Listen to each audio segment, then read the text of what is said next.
ওই যে ত্রিকুট পাহাড় কিন্তু এখান দিয়ে দেখা যাচ্ছে। ওয়াহ, একটু জুম করে আপনাদের দেখাচ্ছি, দেখুন নেমে যাচ্ছে এখন। এটা একটা গুহার মতো রয়েছে এখানে। এই বাপরে, প্রচন্ড নিচু গুহা। আমার মতো আপনারও কি বাবা বৈদ্যনাথ ধাম দর্শন আর দেওঘর ঘোরার ইচ্ছে আছে, কিন্তু কিভাবে যাবেন, কোথায় থাকবেন আর কখন গেলে সহজে দর্শন করতে পারবেন জানেন কি তা? শেষে 10:30টার মধ্যে কমপ্লিট হলো দর্শন। আজকের এই ভিডিওতে আমি আপনাদের নিয়ে যেতে চলেছি ভারতের অন্যতম পবিত্র তীর্থস্থান দেওঘর ধাম এবং ঘুরে দেখাবো সমস্ত দেওঘর।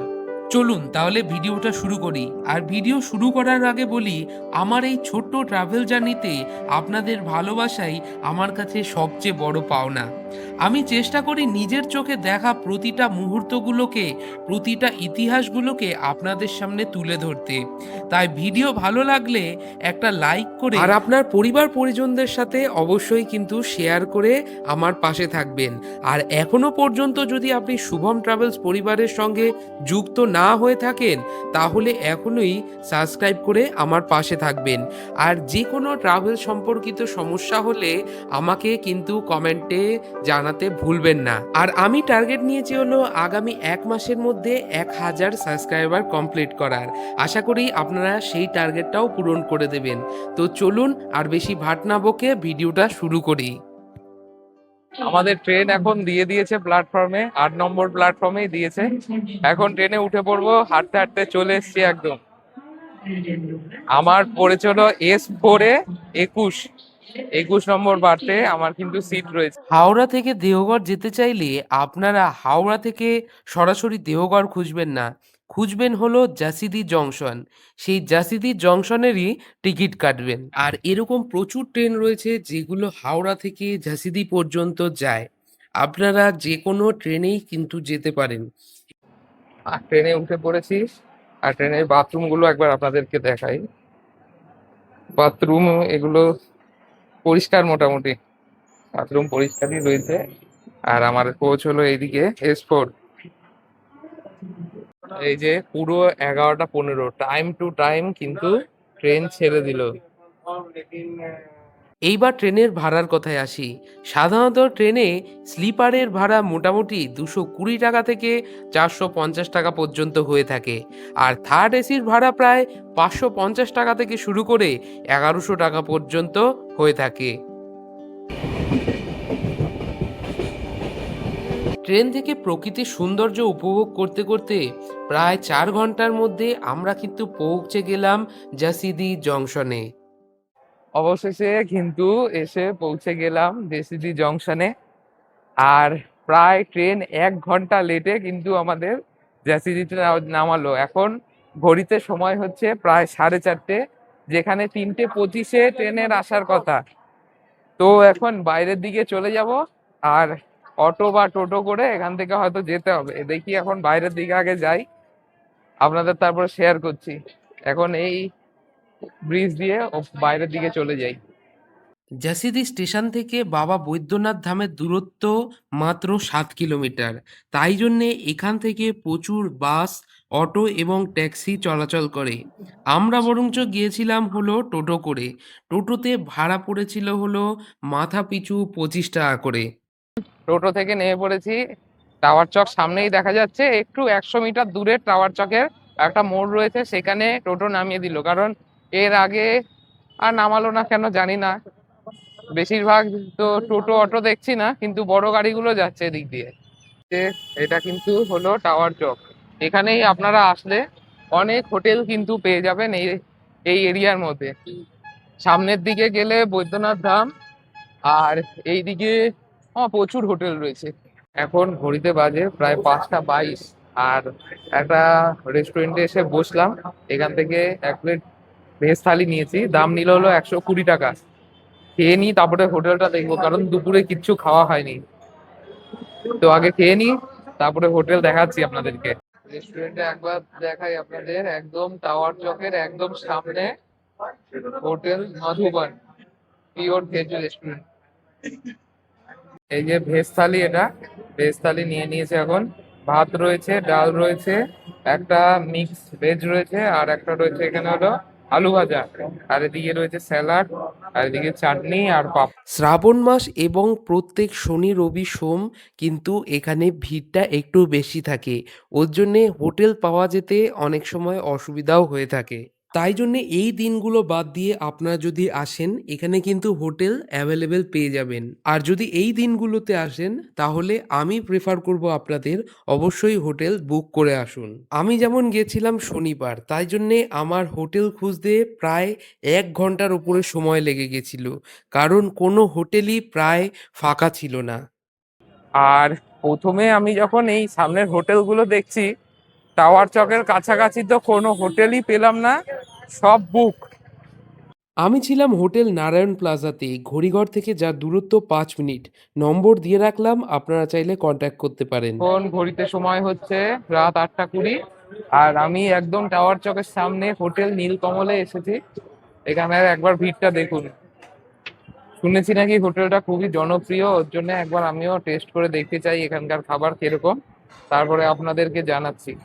থালি নিয়ে নিয়েছি, রাইস, এখানে পনিরের একটা তরকারি, এখানে একটা আলুর দম, এখানে ডাল, এখানে পাঁপড়, আর এখানে রয়েছে রায়তা, আর দুটো রুটি দেবে এখনো।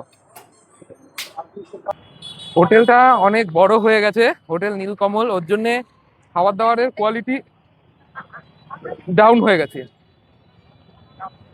আমি সকালবেলা মানে দুপুরবেলা যেই হোটেলটায় খেলাম, হোটেল মধুবন একদম সামনে, এইটাতে কিন্তু তোমরা খেতে পারো ওইটার তুলনায়, কারণ ওটায় খাবার দাবারের কোয়ালিটি এখন মানে ফেমাস হয়ে গেছে, যেহেতু খাবার দাবারের কোয়ালিটি কমে গেছে।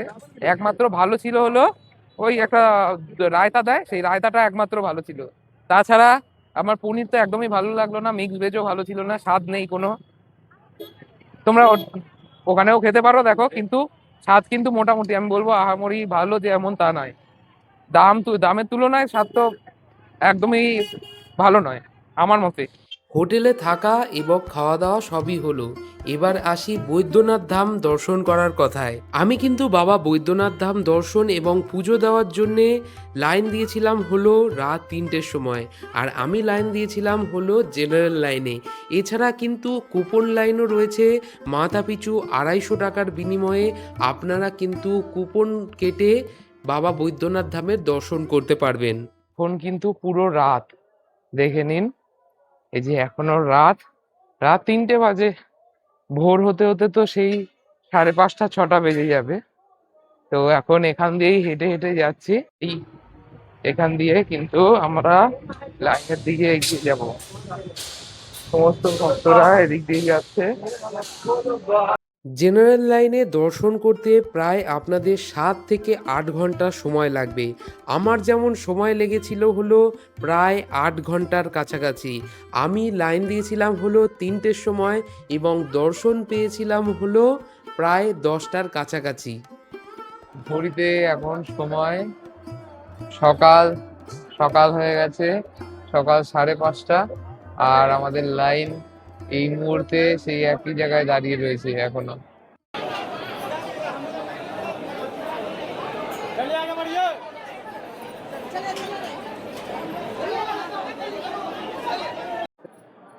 পেছনে আর সামনে একবার ভিড়টা লক্ষ্য করুন, প্রচুর ভিড় জেনারেল লাইনে।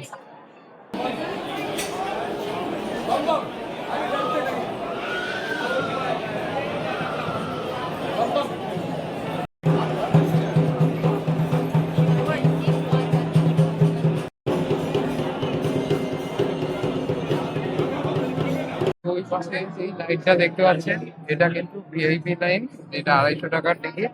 সেই এসে কিন্তু সব একই, এখান দিয়ে সব একভাবেই দিতে হবে। আপনারা যদি 250 টাকার কুপন কেটে ভিআইপি লাইনে দাঁড়ান তাহলেও কিন্তু 4 থেকে 5 ঘন্টা মতো সময় লাগবে। ভেতরে ঢুকে গেছি আমরা মন্দিরের, এই দেখুন।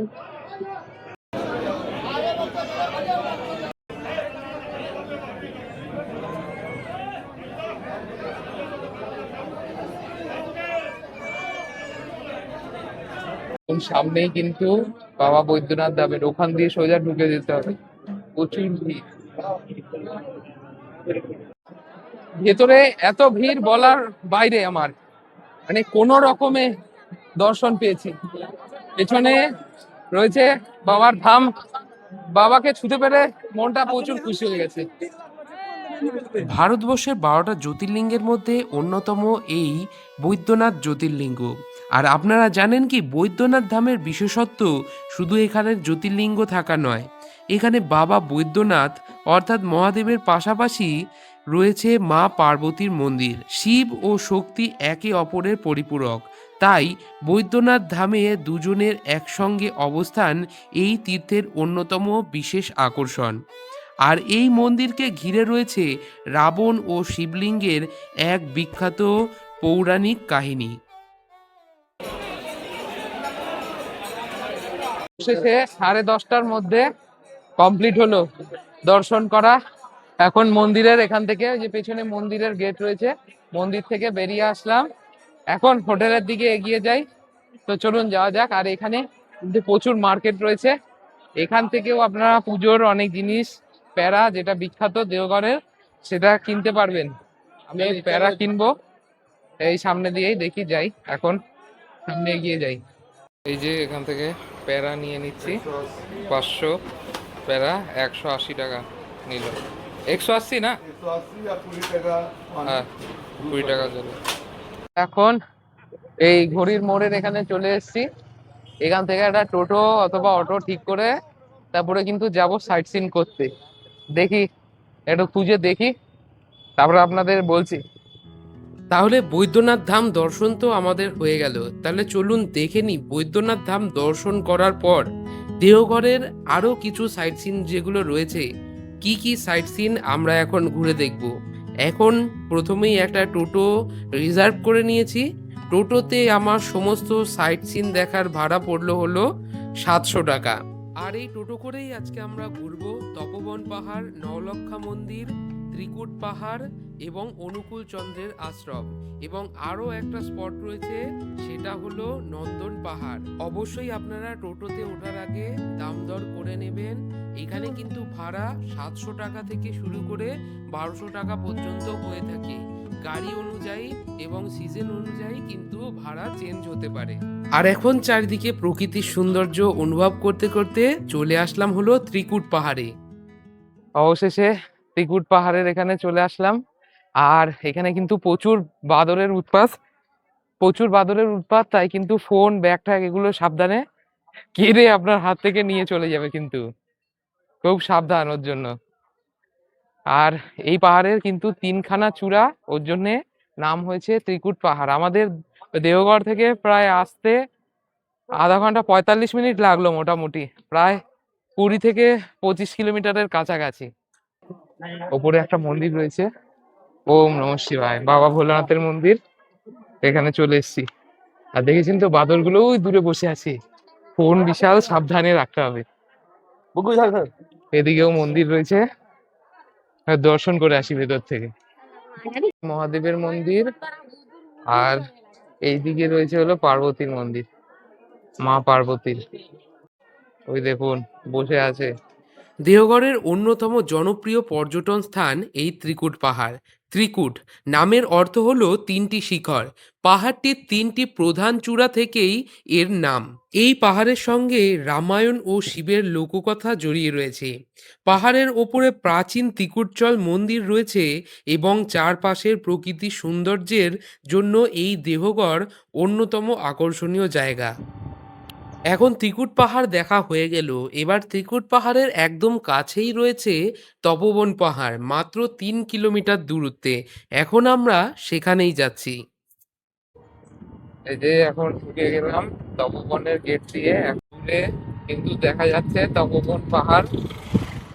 ওই ত্রিকুট পাহাড়ের থেকে অনেক ছোট কিন্তু এই তপোবন পাহাড়। সিঁড়ি দিয়ে ওপরের দিকে উঠে আসলাম। আর এই দিকে হলো মন্দির রয়েছে সব, এই সাইড দিয়ে কিন্তু আমি চলে যাব। এটা দেখি, সামনের দিকে যাই। এখন পাহাড়ের উপরের দিকে হেঁটে যাচ্ছি, অনেকটাই কিন্তু উঁচু পাহাড়, আর সিঁড়ি সিঁড়ি করা রয়েছে এখানে। আর এই তপোবন কেন নাম হয়েছে বলি আপনাদের, এখানে এসে অনেক আগেকার দিনে মুনি ঋষিরা এসে তপস্যা করতেন, ওর জন্যে এই পাহাড়ের নাম কিন্তু তপবন হয়েছে। দেখুন, পাশে দুটো বড় বড় পাথর। দেখুন কত উপরে চলে এসেছি। সিঁড়ি রয়েছে বলে আসতে আরো সুবিধা হলো, কিন্তু যারা বয়স্ক মানুষ থাকবেন তারা কিন্তু উপরে আসার একদমই দরকার নেই, কষ্ট হবে। পুরো ওই যে ত্রিকুট পাহাড় কিন্তু এখান দিয়ে দেখা যাচ্ছে। ওয়াহ, একটু জুম করে আপনাদের দেখাচ্ছি, দেখুন ওই দেখুন দেখা যাচ্ছে, দেখেছেন? ওইখান দিয়ে আমরা ঘুরে তারপরে কিন্তু আসলাম। হেবি সুন্দর লাগছে উপর দিয়ে দৃশ্য। মানে কি বলবো, এখান থেকে পাহাড়ের দৃশ্যটা এত সুন্দর লাগছে, মানে নিচে যেতে ইচ্ছে করছে না। আর বিকেল হয়ে এসছে, কিন্তু হালকা হালকা সূর্যের আলো আসছে। বিকেল অলরেডি হয়ে এসছে, ঘড়িতে এখন প্রায় 3:45-এর কাছাকাছি তো বাজেই, হ্যাঁ 3:45 বাজবে। অসাধারণ লাগছে এখান দিয়ে। একটু হাওয়া দিলে কিন্তু আরো ভালো লাগতো। শীতের টাইমে আসবেন, যদি শীতের টাইমে আসেন, শীতের টাইমে আসলে কিন্তু খুব ভালো ঘোরার জায়গা হবে। তো নেমে যাচ্ছি এখন। এটা একটা গুহার মতো রয়েছে এখানে, নিচু হয়ে যেতে হবে বাবা, মানে বিশাল নিচু গুহা। এদিকেও রয়েছে, এদিকে ঘুরে ঘুরে যেতে হবে। এখান দিয়ে গুহাটা একবার দেখুন, নিচে নামছি, সাবধানে নামতে হবে বিশাল। এই বাপরে, প্রচন্ড নিচু গুহা রে,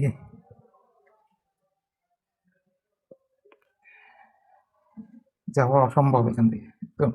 এই বাপরে,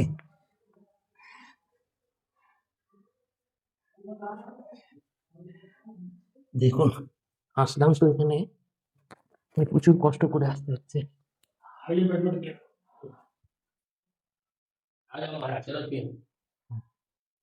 মানে পুরো একদম গুহার নিচ দিয়ে আসলাম, আর এদিকেও রয়েছে, এখান দিয়ে বেরিয়ে যেতে হবে। উফ, বাপরে, ভেতর দিয়ে কিন্তু গুহার ভেতরে গেলাম। এখন নিচের দিকে নেমে যাচ্ছি। নামতে কষ্ট নেই, ওপরে উঠতে অনেকেরই কষ্ট হতে পারে। এইবার চলে আসলাম হলো নলাক্ষা মন্দির। সামনেই মন্দির দেখা যাচ্ছে, ওই যে মন্দিরের চূড়া। আমাদের টোটো ওখানেই নামিয়ে দিল, ওখানে দাঁড়িয়ে রয়েছে, বললো দর্শন করে আসো। দিয়ে এখান দিয়ে এখন যাই। আর ওই দেখো মন্দির এখান দিয়ে দেখা যাচ্ছে। চলো, এখানে প্রচুর গাড়ি রয়েছে, অনেকেই অনেক দূর দূর দিয়ে আসে। উত্তরপ্রদেশ, বিহার, বিহার তো কাছেই, আর এটা ঝাড়খণ্ড, ঝাড়খণ্ডের তো এটা রাজ্যই। আর আমাদের ওয়েস্ট বেঙ্গল থেকেও প্রচুর মানুষ আসে ঘুরতে। এই মন্দিরের নাম নলক্ষা মন্দির, কারণ এই মন্দিরকে 9 লক্ষ টাকা দিয়ে তখনকার সময় বানানো হয়েছিল। ওর জন্যে এই মন্দিরের নাম নলক্ষা মন্দির। মন্দিরের উপরে এটা, এখান দিয়ে একটু এগিয়ে যাই। তো এখন নলাক্ষা মন্দিরও কিন্তু দর্শন হয়ে গেল। মন্দিরে সেরকম কিছুই নেই, একটা নর্মাল মন্দিরের মতোই, আর তো সেরকম কিছু চোখে পড়লো না। এখন চলে আসলাম অনুকূল ঠাকুরের আশ্রমে। আর এরপর আমাদের যাওয়ার কথা ছিল হলো নন্দন পাহাড়ে, কিন্তু সেটা যাওয়া হলো না, কারণ মানে যে টোটো আঙ্কেল ছিল তার আর কি ছেলের খুবই শরীর খারাপ, মানে বাচ্চা ছেলে। এবার দেখে সত্যি, আমার দেখে হয়তো সত্যি মনে হলো, এবার সে মিথ্যে বলছে নাকি সত্যি বলছে সেটা জানি না। ওর জন্য যা কথা হয়েছিল হ্যাঁ ওনার সাথে কিন্তু আমার কথা হয়েছিল হলো 700 টাকায়। এবার উনি বললো ঠিক আছে 100 টাকা কম দাও, নন্দন পাহাড় যেতে পারিনি বলে 100 টাকা কম দিলাম, 600 টাকা নিল। তো ঠিক আছে, এটা মানে মনে হয় তো সত্যি, কারণ বাচ্চা নিয়ে তো মিথ্যে কথা বলবে না। তো নন্দন পাহাড় আর যেতেও পারলাম না, তাছাড়া আমাদের হাতে টাইমও নেই, আর রাত 8টায় আবার রাঁচির জন্য বেরিয়ে যাব। তো এইটা দেখেই বা বাড়ি বাড়ি সরি রাঁচির দিকে রওনা দেব। যদি আপনারা আসেন নন্দন পাহাড়টা কিন্তু ঘুরতে ভুলবেন না, ওখানেও কিন্তু অনেক দেখার আছে। এটা উনিই বললেন যে ওটাও তোমরা যেতে পারো। আমি ভাবলাম আর যাবো না, টাইম নেই হাতে, আবার গিয়ে ব্যাগ গুছিয়ে তারপরে আবার বেরিয়ে পড়তে হবে আমাকে। তো যাই এখন আপাতত আশ্রমে। এখন প্রায় 1 কিলোমিটারের কাছাকাছি হাঁটতে হাঁটতে আশ্রমের কাছে চলে এসেছি। এখন এই গেট দিয়ে ঢুকতে হবে। আমি কোনোদিনও তো দেখিনি যারা অনুকূল ঠাকুরের প্রচুর ভক্ত তারা কিন্তু এই মন্দিরে এসে থাকেন প্রায় প্রত্যেক বছর একবার না একবার হোক এসে থাকেন। আর এখানে কিন্তু অনুকূল ঠাকুরের প্রচুর ভক্ত এসেছে আজকেও। দেখুন, যাই ভেতরের দিকে।